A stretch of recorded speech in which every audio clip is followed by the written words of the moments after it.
नमस्कार दोस्तों।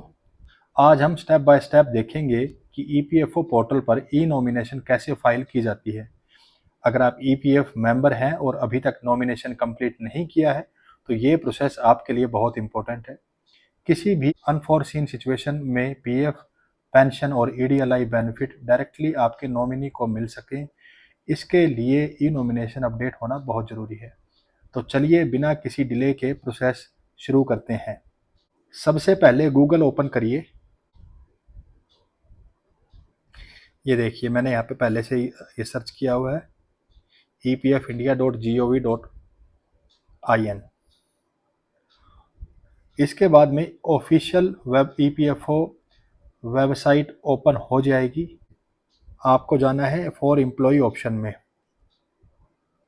आप इनमें से कोई भी ऑप्शन अब चुन सकते हैं। वन एम्प्लॉय वन ईपीएफ भी और मेंबर यूएन ऑनलाइन सर्विसेज भी चुन सकते हैं। चलिए आगे चलते हैं। अब ये ईपीएफ एम्प्लॉय की होम पेज ओपन हो जाएगा और आपको क्या करना है, आपको करना है कि अपना यूएएन नंबर यहाँ पे डाल देना है। ये कुछ सिक्योरिटी रीजन से मैंने ये मास्किंग किए हुए हैं और देन फिर आपको यहाँ पे पासवर्ड डालना है और ये जो कैप्चा यहाँ पे दिखाई दे रहा है इसको यहाँ पे डाल के और साइन इन कर देना है।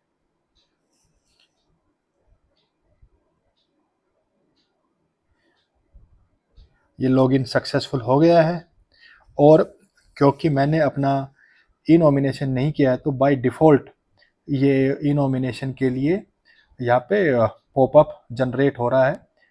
मैं इसको यहाँ पे फाइल नाउ भी कर सकता हूँ और लेटर भी कर सकता हूँ। अभी फ़िलहाल मैं इसको लेटर किए देता हूँ और होम पेज पे तीसरा ऑप्शन मैनेज में क्लिक करके और चौथा ऑप्शन जो कि ई नॉमिनेशन है यहाँ से मैं ई नॉमिनेशन का प्रोसेस स्टार्ट कर सकता हूँ। लेकिन इससे पहले ई नॉमिनेशन करने से पहले आपको क्या करना है, आपको जाना है व्यू में जो कि सेकंड ऑप्शन है और प्रोफाइल और सर्विस हिस्ट्री आपको अपनी चेक करनी है क्योंकि बेसिक डिटेल्स एम्प्लॉय की यहाँ पे कंप्लीट होना बहुत ज़रूरी है। तो आप देखेंगे कि मेरी जो बेसिक डिटेल्स है आप देखोगे तो यहाँ पे मैंने कुछ चीज़ें मास्किंग की हुई है। यहाँ पे फ़ोटो आपका इसमें होना बहुत ज़रूरी है। आपका मोबाइल नंबर अपडेट होना बहुत ज़रूरी है। आपकी मेल आईडी बहुत ज़रूरी है अपडेट होना और आपका ये सारी date of birth, gender, father name, relation, international worker, qualification, material, ये सारी डिटेल्स आपकी अपडेट होना बहुत ज़रूरी है। अगर नहीं है तो उसके लिए हमने एक अलग सी वीडियो बनाई हुई है। ये डिटेल्स आपकी अपडेट है। तो अब आपको जाना है मैनेज में फोर्थ ऑप्शन आप यहाँ पे क्लिक करेंगे। जैसे ही ऑप्शन को क्लिक करेंगे आपको ये सारी डिटेल्स यहाँ पे दिख जाएगी, जैसे आपका यूएन नंबर, आपका नाम, आपका date of birth, gender, father name या husband name, marital status, permanent address, current address, date of joining, ये सब आपको डिटेल्स यहाँ पे दिख जाएगी। मुझे यहाँ पे अब प्रोसीड करना है।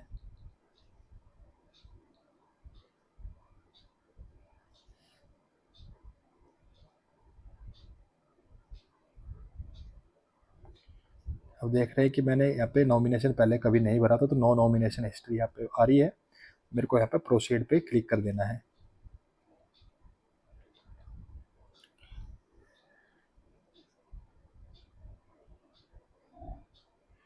अब सिस्टम पूछेगा कि आपकी फैमिली है या नहीं है, आप मैरिड है या नहीं है, उसके अकॉर्डिंगली आप यहाँ पे यस नो क्लिक कर सकते हैं। तो आप फैमिली के है तो यहाँ पे यस ऑप्शन पे क्लिक कर दीजिए और जिस जिस फैमिली मेंबर को आप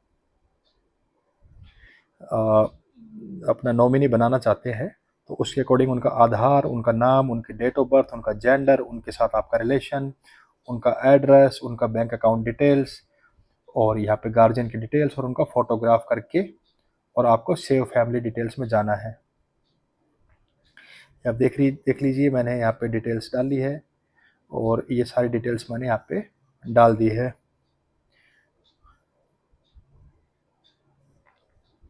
ये सारी डिटेल्स अपडेट करने के बाद आपको सेव फैमिली पे जाना है। आप किसी और मेंबर को भी अगर नॉमिनी बनाना चाहते हैं तो यहाँ पे ऐड रो कर दीजिए, नहीं बनाना चाहते तो सेव फैमिली डिटेल्स कर दीजिए। आपको ऊपर एक ग्रीन कलर का पॉपअप आएगा, फैमिली डिटेल्स सेव्ड सक्सेसफुली।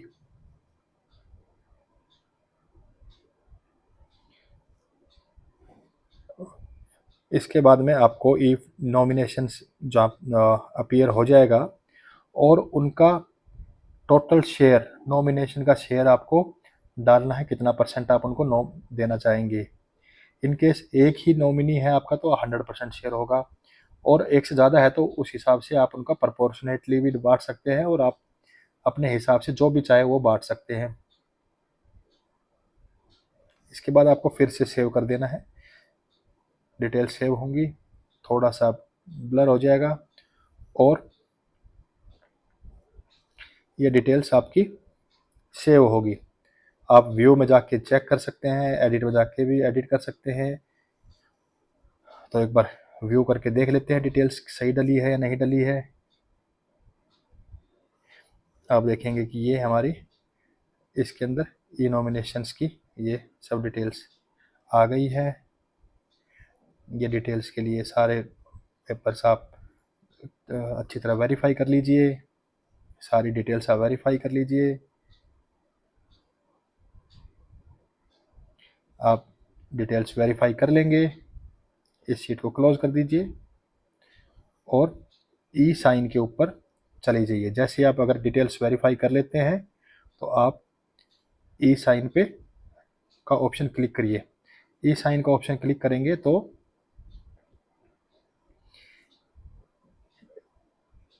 आधार वेरिफिकेशन के लिए वो चला जाएगा, आगे के लिए प्रोसीड होगा।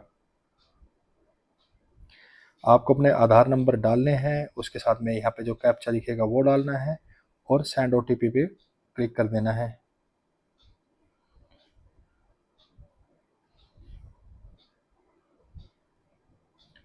अगर आपके पास अपनी वीआईडी है, आधार की वीआईडी है तो आप यहाँ पे डाल सकते हैं, अदरवाइज वो आपकी जनरेट भी कर सकता है। आधार वेरिफिकेशन के बाद में ई साइन के लिए ये विंडो खुल जाएगी। अब आप ई साइन के लिए जाना चाह रहे हैं तो प्रोसीड ई साइन। आपको अपनी आधार की वर्चुअल आईडी यहाँ पे डालनी है, और अगर आपके पास अपनी वर्चुअल आईडी नहीं है तो आप यहाँ पे क्लिक कर सकते हैं गेट वर्चुअल आईडी पे। बट क्योंकि मेरे पास मेरी वर्चुअल आईडी थी, मैंने यहाँ पे डाल के और बाय क्लिक कर दिया, क्लिक ऑप्शन को टिक कर दिया और वेरीफाई पे क्लिक कर दिया तो ये मुझे आगे लेके जाएगा। दोबारा से एक डिक्लेरेशन मांगेगा कि, और उस पर भी मुझे टिक कर देना है, और आधार बेस्ड ई ऑथेंटिकेशन के लिए मुझे यहाँ पे कुछ डिटेल्स दोबारा से डालनी होगी और ओटीपी क्लिक करना होगा। डिटेल्स डाल के और आधार के ओटीपी डाल के आप इसको सबमिट ऑप्शन पर क्लिक कर दीजिए। आप देखेंगे कि आपकी पीडीएफ डिजिटली साइन हो गई है और इसी के साथ ही आपका नॉमिनेशन सक्सेसफुली जमा हो गया है। कॉन्ग्रेचुलेशंस, आपने ई नॉमिनेशन की प्रक्रिया को पूरा कर लिया है और अब आप अपनी शीट को वेरीफाई भी कर सकते हैं। अब आप देख रहे हैं कि आपकी शीट के नीचे डिजिटल सिग्नेचर का ऑप्शन टिक हो गया है और आपके प्रोफाइल में सक्सेसफुली ई नॉमिनेशन का काम भी कंप्लीट हो गया है। आपको हमारी वीडियो कैसी लगी कमेंट बॉक्स में जाके ज़रूर बताएं। Thank you very much.